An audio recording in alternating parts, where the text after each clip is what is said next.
Hey everyone, Mr. Schachter here. Let's talk about increasing and decreasing in constant example. So let's look at this graph. This is a nice graph here. So let's use a highlighter to showcase when the graph is increasing, okay?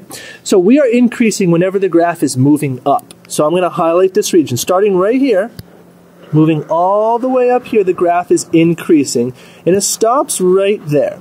So from here to here, this yellow highlighted region is when the graph increases.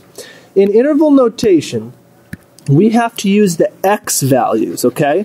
So the x value right here is negative 1.5, negative 1.5, parenthesis, negative 1.5, comma, and we will stop increasing right here, which has an x value of 2, okay?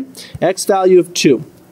And then there's nowhere else that the graph is increasing, so that's the only interval. Now we use parentheses because we're not actually increasing at negative 1.5 itself. We're kind of changing from increasing to decreasing, okay? That's very important.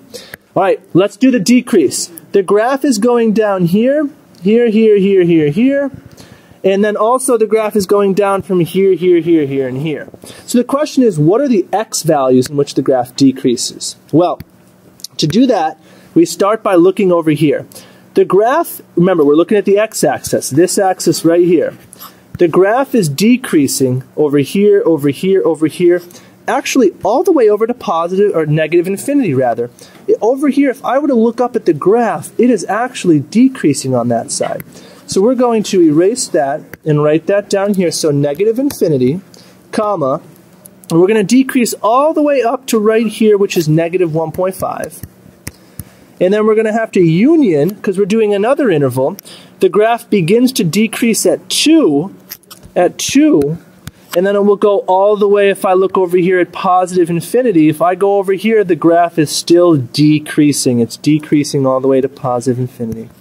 The graph is never constant, so I will write none. None is my answer. Okay? Hope that was clear.